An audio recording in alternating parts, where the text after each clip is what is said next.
Hello everyone and welcome back to my channel.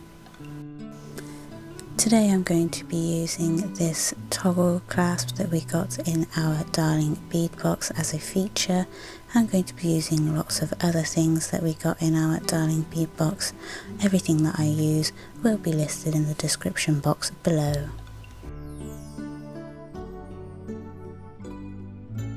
What you see here I probably will not use, but we will continue, and as I say, everything that is used will be in the description box.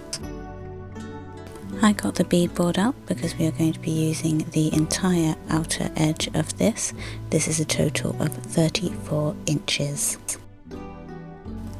When it comes to using such things as seed beads and such for spacers, I will not be putting these on the board as that will be a bit difficult to judge, I believe, so they will just be used as and when I need them. So I'm going to go ahead and start laying my beads out and designing what I want where. I will speed through this process a little bit rather than skip it completely, so you can still see the thought process behind my idea.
After I have made my design and made sure there is the same number of beads on both sides of the board, so it's going to match up nicely. I haven't filled out this area yet, as when I put the seed beads in that I'm going to use in between each bead, this is going to fill out this space at the back here and make a full necklace / waistlet. The first thing I'm going to do is attach the whole part of the toggle because that's going to act as our stopper. So first of all, thread on a crimp bead to your tigertail wire. I'm using 40 inches of black tigertail wire, and then pop through the hole on your toggle clasp and pop back through that same crimp bead. To fix the crimp bead, you use the hole closest to your handle on the crimping pliers, then the middle bit to push in that divot a little more, and then the end to curl it round and fold the bead on itself.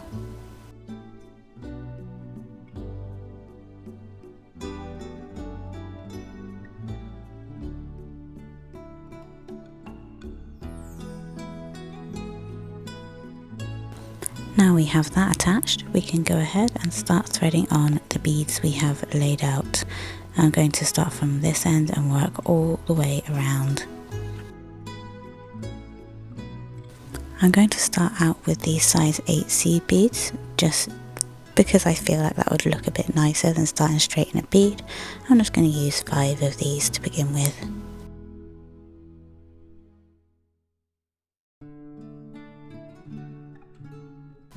Don't forget to tuck that little tail away into these 8s, or into whatever you decide to use. Don't forget to tuck that little tail away.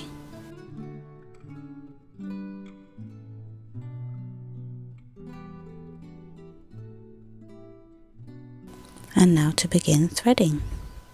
And if you want to change anything early on, don't be afraid to change any of your design.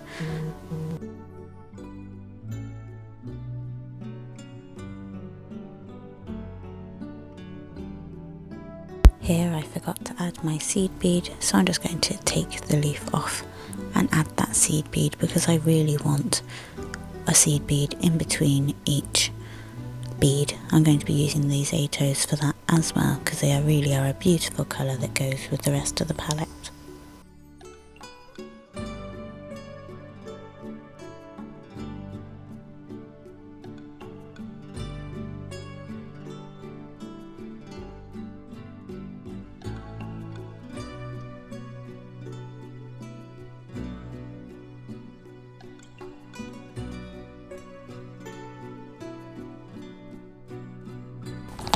So as you can see here, I was going to use bead caps, or these bead caps that we got with our box for these larger beads, but my own fault, I didn't check they were going to sit properly, so I'm not going to use those and I'm not going to replace them.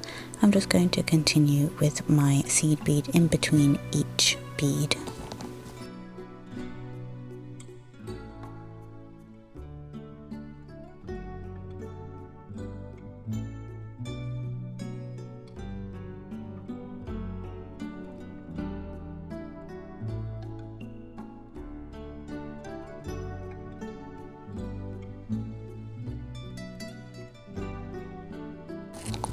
And you really just want to keep doing this.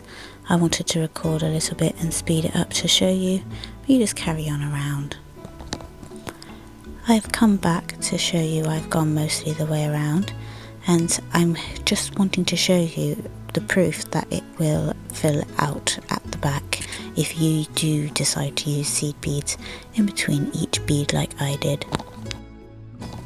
Now I've come to the part where it's time to add the other half sleeves, and I just thought I would point out for those who are just getting into the flow to make sure if you are going to use the leaves for this side, you want to go bottom first, not tip first, like we did for the first half of the necklace / waistlet. So here we went through the tip, here we're going through the bottom, and I just wanted to create a little reminder for everyone. I have threaded on all my beads, and I took away the bead board because I felt it was looking a bit busy and we don't really need it anymore, and I've gone ahead and finished off with 5 seed beads on this side as well. To attach the toggle clasp and to help it sit in place, I'm going to be using 10 of these mini rondelles we got. I'm going to pop on 2, pop on the toggle, and then pop on the remaining 8.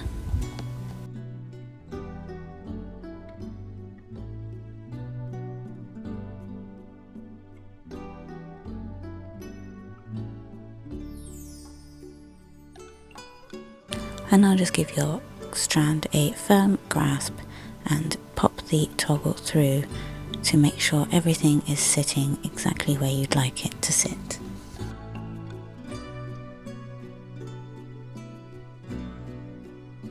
Mine is sitting wonderfully, exactly what I wanted and how I would have liked it to sit. So now I'm ready to finish off, and to do that I'm going to grab a crimp bead. I'm going to use this little bit of chain. This is 8 links on this.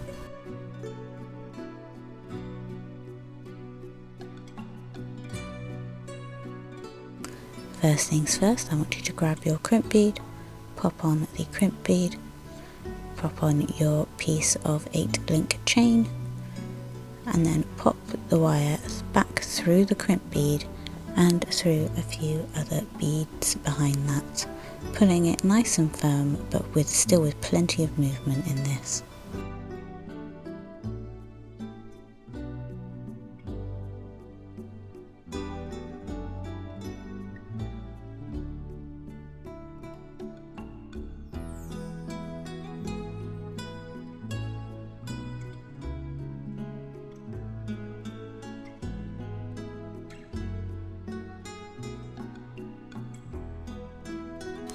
This hoop can be quite small because the chain is going to give us the movement that we need. And same thing to attach that crimp bead properly, the hole closest to the handles, the middle bit to push that divot in, and the end to fold it in on itself. I also like to use the flat bit right in the centre to really push that down.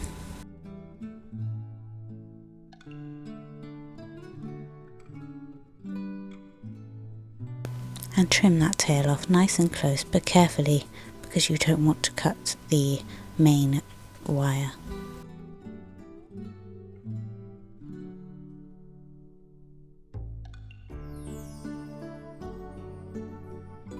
We are almost done, just time to attach our charms.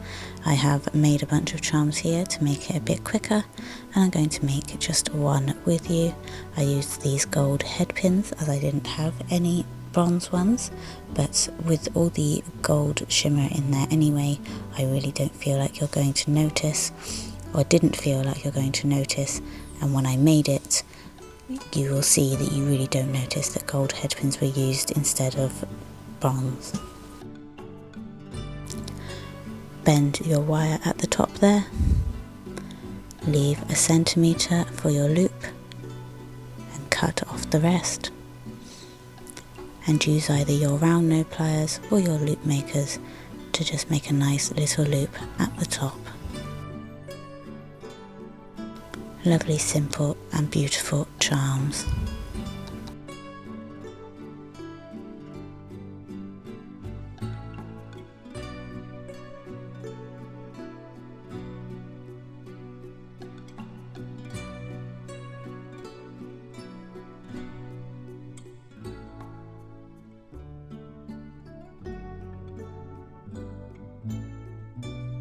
And now we're going to attach them, and we are going to attach one charm in each link, and this can be in any order you like.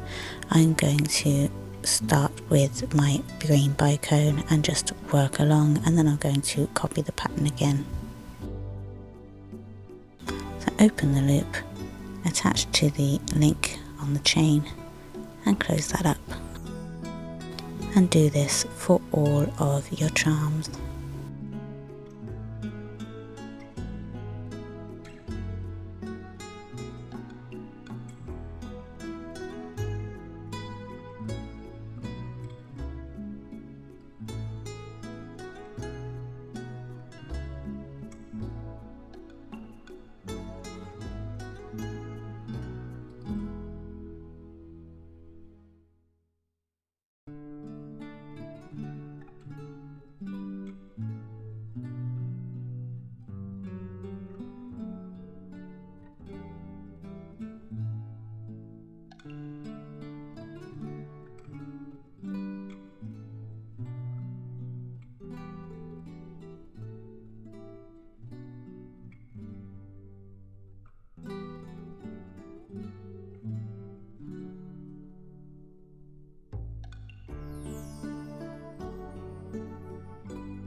And there we have it, we are done. This is an absolutely stunning doré necklace or waist belt, if I do say so myself.